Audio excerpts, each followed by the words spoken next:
Happy Halloween, everybody. This is about as dressed up as I'm gonna get, so having a little fun with the holiday. Today I'm doing another donut operator video. This is huge female basketball player almost kills cop. Hey, listen, I don't wish harm upon anybody or anything like that. These videos I'm just giving a reaction to. Some of them are really intense. I really hope everybody's okay after these videos, but I mean, why would they make it to this reel if they were? So let's see what's going on here. This is a crazy thumbnail and it's scary as shit. So just in time for Halloween, I guess. So let's do this. Oh yeah! Back up! Back up! Oh yeah! Oh yeah! Hey man! Oh my gosh. Please back up! Oh yeah! That's a knife. Back up!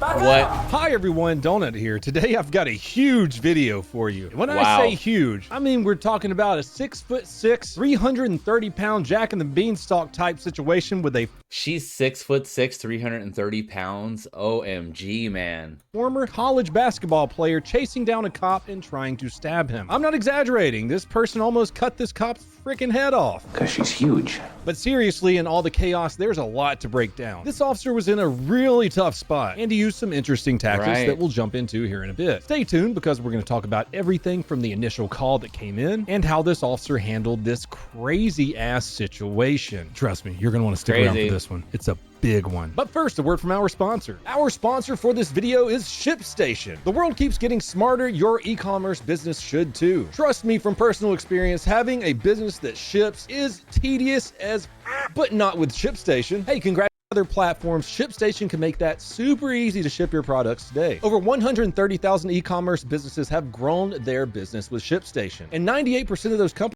today by going to shipstation.com/donutoperator. That's shipstation.com/donutoperator. Before we get into this crazy giant lady trying to stab a cop, I wanted to give you some updates on some other situations that we had talked about. Some updates on how our criminal justice system is still failing everyone. You remember the literal animals that thought that it would be funny videotaping themselves mowing down that retired police chief in their car? The older gentleman who was doing his morning bike ride when they said, hit him, and they swerved over and just ran him over and the guy flipped over and died. The family man, the former police chief, and then their first appearance in court, they were laughing at the victim's family. Well, they're back in the news. The person driving the vehicle has been deemed unfit for trial. Yep. Just to refresh. Where do these fucking demons come from? Listen, I was a knucklehead when I was younger, but holy fucking shit, this is so disrespectful in so many ways. Memory a little bit. I know we talked about it, but they stole a car, thought it'd be hilarious to go on a crime spree, hit several cars, and then they thought that it would be a good idea to record themselves mowing down 64-year-old Andreas Probst. Yep, that's him right there, riding his bicycle in the morning. They thought it'd be hilarious to kill him with a stolen car. As I said, they laughed and even flipped off the victim's family in court. What did you see them doing? They were flipping us off. I would say about 3 or 4 different Hold on, this man died and these guys are being this disrespectful? They deserve everything that's coming to them. times. They flipped us off, flipping each other off, joking around with each other, definitely not taking anything serious whatsoever. Oh, and this kid, I forgot about this part. He was bragging to an officer how he'd be out of jail within 30 days. I'm not scared. You are 100%. You think this juvenile gonna do something? I'll be out in like 30 days. What? Ah, bitch. You might be out of juvie in 30 days and moved over to an adult jail. Because that's how bad it is. It's just in hit and run, slap on the wrist. I see no report. Nothing serious. Seriously, this kid killed someone in cold blood, but now he's off to a Nevada psychiatric hospital because he's got... Oh my gosh, he killed someone and this is how he's talking. What is the world coming to?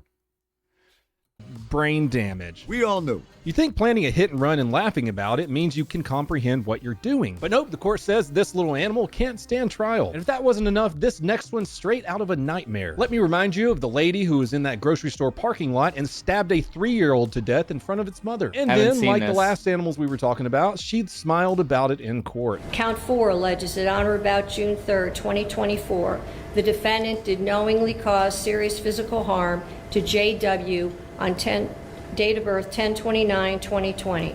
Okay, this one had a little bit of a history. She told the cops that she killed people in California, said she wanted to kill again, but nobody really took her seriously. Fast forward to this year, and she's released from custody after some shoplifting charges, just days before she stabs a 3-year-old to death. And guess what? She was supposed to get a psych evaluation, but the judge, just let her go. 3 days later, she walks into a grocery store, steals a knife from said grocery store, walks out into the parking lot, and kills a toddler. But here's the part that'll really piss you off. She's been found incompetent to stand trial also. The court basically threw up their hands and said, come on, man.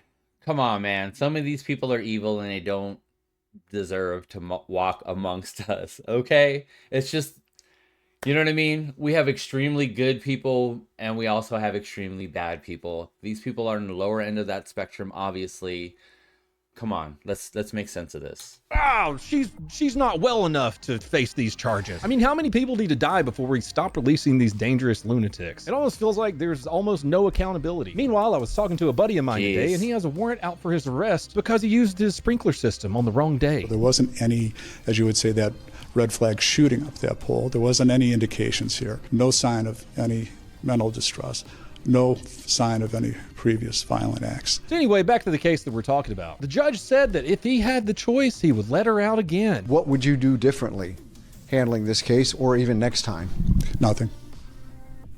I'm confident in the way that the court handled this matter. And on top of it all, the child killer's own mother said that she had been hallucinating and hearing voices for years. But yeah, let's just ignore all those warnings and put her back out on the street to go kill children. Great job, system. Now let's move on to the Space Jam chapter of our video today, where a 6'6" basketball player gets a little stabby. September 16th, 2024, Fairfax County, Virginia, 10:17 a.m. Officer Peter Luke from the Fairfax County Police Department gets a call to do a welfare check. Those are pretty easy. That's one of those where you walk up to the door, you knock on it, you say, hey, is grandma alive in here? No, it smells kind of funny. There's probably people soup. Usually it's something simple like that. Someone will call from across the country. Hey, Nana ain't called me a couple days, go check on her. Or maybe even the neighbors like, yo, my neighbor's acting funny over there. I haven't seen him in a couple days. Could you go knock on the door, see if they're okay? Welfare check. Not the Section 8 kind. It's not really clear as to why police got this call. All we know is that a mental health professional calls because a 33-year-old woman is agitated. As I said, these things are supposed to be simple. You knock on the door, you say, hey, you all right? Make sure they're okay. Make an extra call if they need you to get somebody over there. But this wasn't that kind of welfare check. Hi, man. I'm Officer Lou. Lou shows up, knocks on the door. She opens it, says hi, then slams the door in his face. Most cops would be like, boop, hey, back in service, dispatch. Now what happens next makes me believe that she was prepared to be in a YouTube video because she starts playing the copyright music at full blast. Sunny, can you please talk to me? We just want to check on you. Make sure you're okay, that's all.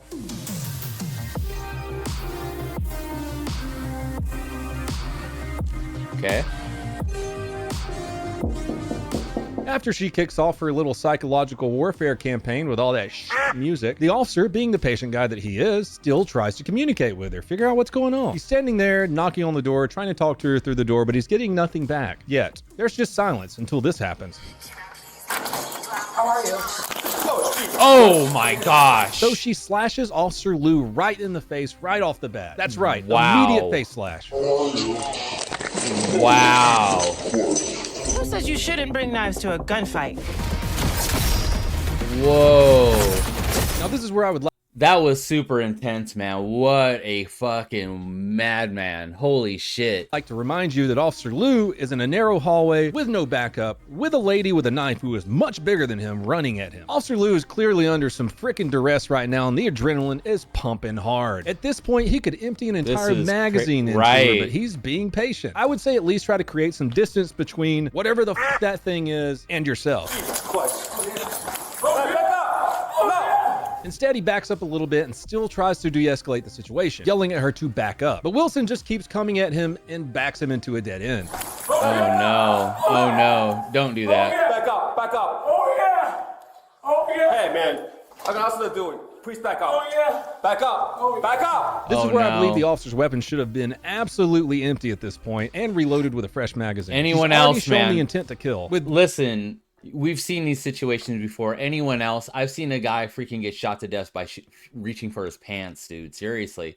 Oh my gosh, this you know, trying to cut his head off without warning. Now she's advancing on him using a full-on demon voice. Oh yeah! Back up, back up. Oh yeah! Please back up. Oh yeah! Oh yeah. So the officer pulls his firearm and fires 2 shots. Please back up. Oh yeah! Back up. Oh, back up. Back up. Which was not enough to take her down. The officer, who is trapped now, keeps fighting for his life though. Back up. Oh my god. Oh my god, that was so crazy.